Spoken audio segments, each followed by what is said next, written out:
Good morning बच्चों। आज हम 8th क्लास में लेसन 1 कैसे, कब और कहाँ के बारे में बताएंगे। तो सबसे पहले हम आपको बता रहे हैं औपनिवेशिक क्या होता है। देखिए, जब एक देश दूसरे देश के दबदबे से इस तरह के राजनीतिक, आर्थिक, सामाजिक और सांस्कृतिक बदलाव आते हैं तो इस प्रक्रिया को औपनिवेशीकरण कहते हैं। इस किताब में आप पढ़ेंगे कि किस तरह अंग्रेज़ों ने हमारे देश को जीता और स्थानीय नवाबों और राजाओं को दबाकर अपना शासन स्थापित किया। तो देखिए बच्चों, स्थानीय नवाब, हमारे यहाँ जो स्थानीय नवाब थे या हमारे स्थानीय राजा जो थे, उनको ब्रिटेन के वायसराय या जनरल दबा कर रखते थे और उनको कई तरह की पेंशन भी दी जाती थी। इसलिए ये स्थानीय नवाब और राजा ये दबाव में काम करते थे और उनको हर तरह का राजस्व इकट्ठा कर देते थे। आप देखेंगे कि किस तरह उन्होंने अर्थव्यवस्था व समाज पर नियंत्रण स्थापित किया। अंग्रेज़ों ने हमारी जो अर्थव्यवस्था थी और हमारा जो समाज था उस पर पूर्ण रूप से नियंत्रण स्थापित कर लिया था।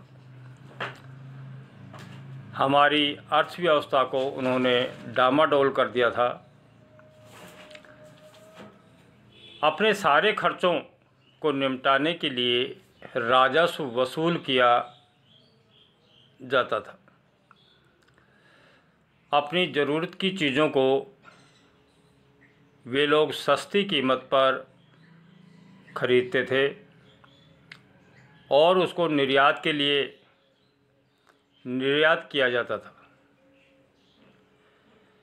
निर्यात के लिए महत्वपूर्ण फसलों की खेती कराई जाती थी, जैसे नील की खेती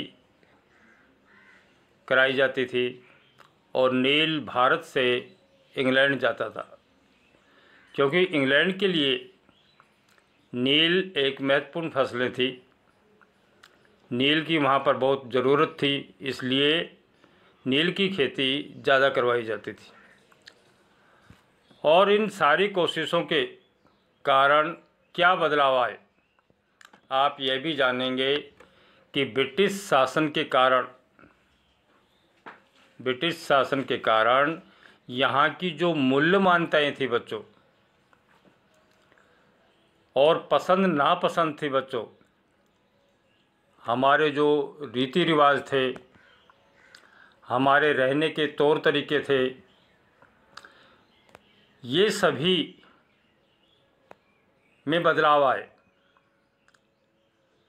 वह हमारे जो त्यौहार थे जिनको हम मानते थे, हमारे जो रीति रिवाज थे, उनमें भी बदलाव आया। पश्चिमी सभ्यता को उन्होंने स्थापित किया यहाँ भारत में। इसी तरह बच्चों, सन 1817 में स्कॉटलैंड के अर्थशास्त्री और एक राजनीतिक दार्शनिक हुए हैं जिनका नाम है जेम्स मिल। क्या नाम है बच्चों? जेम्स मिल ने 3 विशाल खंडों में ए हिस्ट्री ऑफ ब्रिटिश इंडिया, ये उन्होंने एक किताब लिखी और उस किताब में उन्होंने 3 खंडों में भारत को बांटा। किताब का नाम क्या था बच्चों? दोबारा से आप थोड़ा सा देख लेना, याद कर लेना। जेम्स मिल ने एक किताब लिखी थी जिसका नाम था ए हिस्ट्री ऑफ इंडिया।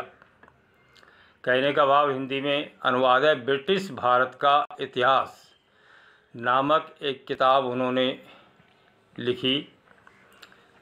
इस किताब में उन्होंने भारत के इतिहास को, जो भारत का इतिहास था, उसको 3 खंडों में उन्होंने बांटा।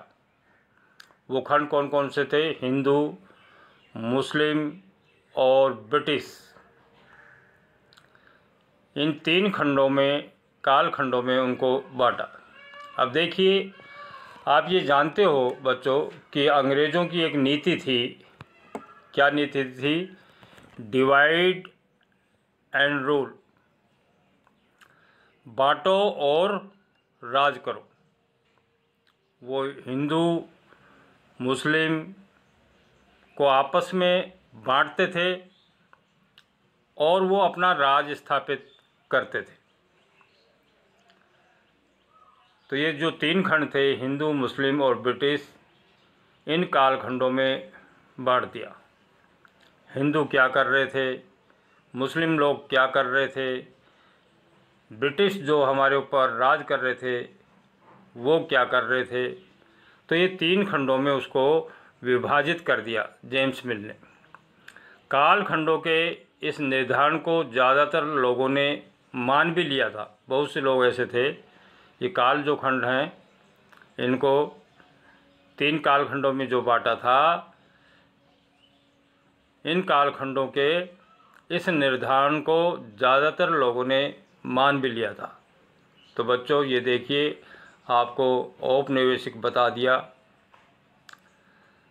आपको ये भी बताया कि नवाब और स्थानीय जो राजा होते थे वो क्या करते थे, वो दबदबे में रहते थे अंग्रेज़ों के और अपना शासन स्थापित किया।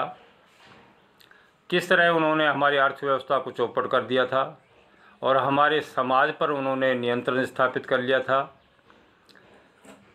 जो खर्चे होते थे, सारे खर्चों को निपटाने के लिए हमारे से वो राजस्व वसूल किया करते थे और उनकी ज़रूरत की जो चीज़ें होती थी बच्चों, उनको खरीदकर निर्यात के लिए वो महत्वपूर्ण खेती कराई जाती थी।